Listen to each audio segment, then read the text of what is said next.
Hello everyone, and I welcome you for the physics class with Shruti ma'am. For today's class, we are discussing the chapter System of Particles and Rotational Motion.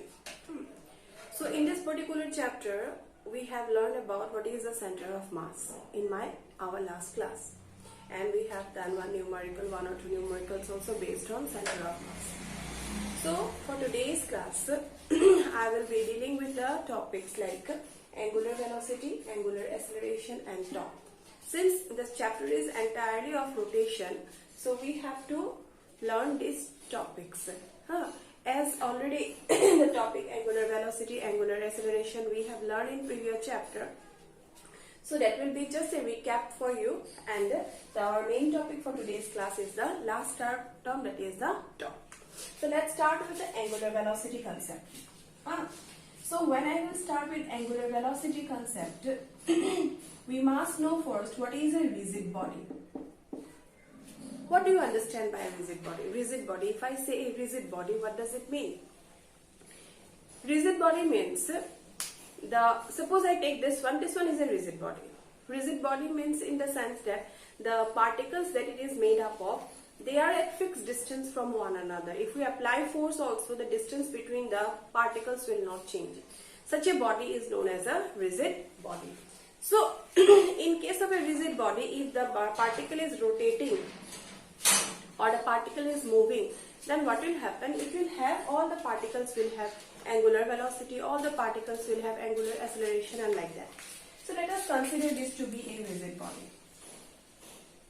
That, and this rigid body is moving along, means it is rotating in an axis.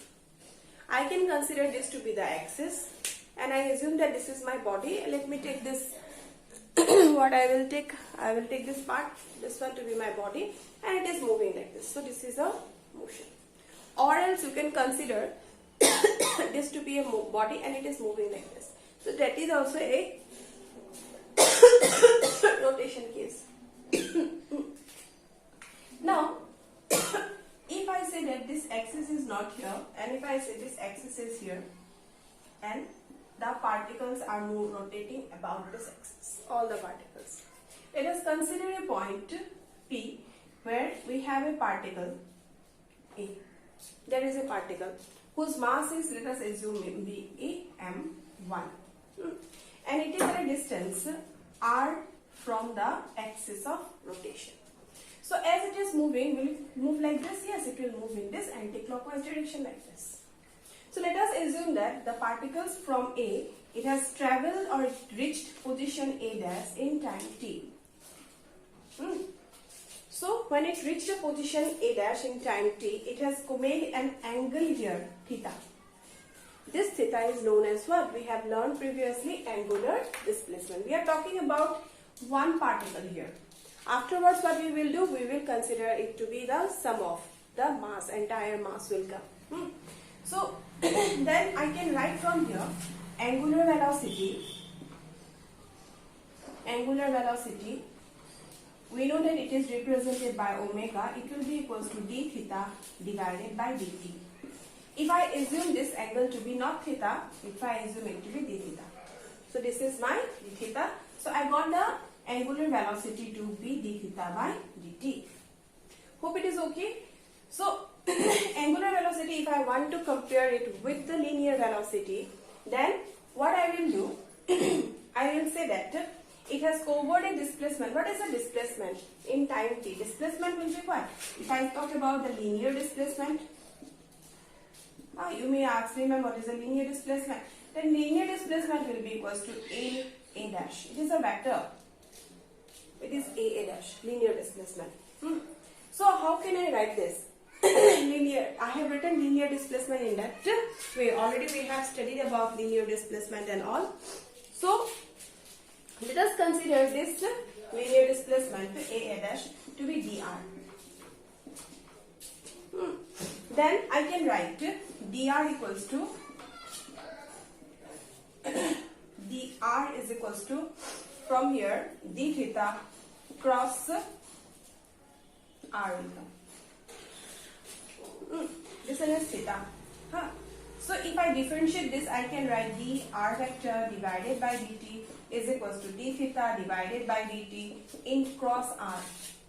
So I can write from here dr by dt means linear velocity v, d theta by dt means omega cross r. So my formula for what? My formula for the relation between angular velocity and linear velocity is v is equals to omega cross r or r cross omega. Which one is correct? R cross omega or omega cross r? It will be omega cross r. So we learned about the angular velocity concept. Now move to the angular acceleration. So angular acceleration is nothing but it is what? Rate of change in angular velocity. Okay, rate of change in angular velocity. And it is represented by the letter alpha. What it is represented? It is represented by the letter alpha. So we can write alpha to be equals to d omega by dt. Now here comes a question. Here comes a question. Suppose I say average angular acceleration. Average angular acceleration. I will write. Suppose initially the angular velocity is omega 1. My final angular velocity is omega 2. Time here is t1. Here time t is t2. So what is the change in angular velocity? Omega 2 minus omega 1. Then t2 minus t1. So this is my average angular acceleration. Now if instead I say that I want the instantaneous, at a particular instantaneous angular acceleration, then I have to write limit. I do remember delta t tending to 0, then I will write delta omega by delta t, which is nothing but d omega by dt. So this is my angular acceleration, instantaneous. That one I have written, this one is my instantaneous. And if I will do with change average, then I have to subtract and find out. So this is my second topic of today's class. And the last topic, that is the torque, which is very important for rotational motion. Let me take an example for you. When we open the door, we apply a torque. You might ask me, why you are saying like that? Suppose I say, this is the door. And here is the hinges. Hinges, do you know? Hinges means where the door is connected, or I can say linked, connected with the wall. That part, hinges are there. We call it hinges. And this one I have the lock or the handle. Here I have the handle. Now what happened? You might have observed that when you want to open the door, if I push it or pull it, if my force is large, then it is what? Rotated, turning. If the door gets turned, turning effect, I can say the turning effect is more. If the force is more, the turning effect is more. If the force is less, the turning effect is less. Another thing you might have also observed that if I apply the force here, the turning effect is more. If I apply the force here, what happens? The turning effect is little bit different.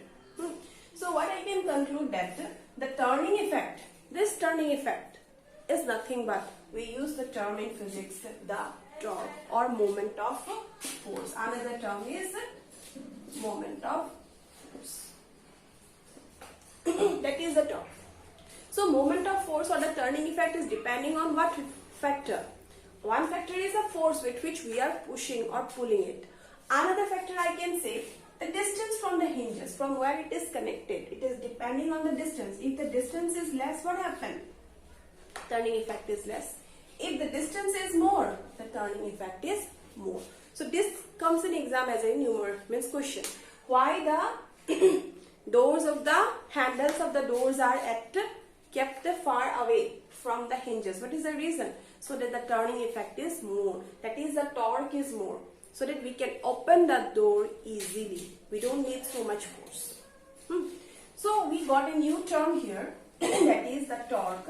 And I said that the turning effect depends on what? The force which is applied. And number 2, it depends on distance. Number 2, what happened? It depends on the distance. So So when it depends on the distance, these two factors, so can I say that torque also depends on these two factors? Torque also depends on these two factors. So the torque is represented by the Greek alphabet tau. We call it tau and we used to write like this. This is tau. And its mathematical expression is R, the distance, cross F. So this is the expression for torque. Torque is nothing but it is the rotational analog of force. So whenever we used to have rotation, whenever a body rotates, we don't say that a force, because of the force it is rotating, but it is because of what? Torque. Torque is there because of which it is rotating. So torque is nothing but it is a rotational analog of force, we used to say. So if it is a cross product, can I write it as R F sine of theta, the angle between the two? Means R and F? Yes, I can write it. Now if I ask you, what is the SI unit of torque? You will tell me that ma'am, it is Newton meter. See, no doubt we say that it is rotational analog, but we never say that the SI unit are same. SI units are also different. Another thing I would like to tell you here is, case suppose of one I say, if I say theta is equals to 0, if my theta is equals to 0, sine 0 is what? 0 or not? Sine 0 is 0. So torque will become 0. So no torque will act and the body will not rotate in that case.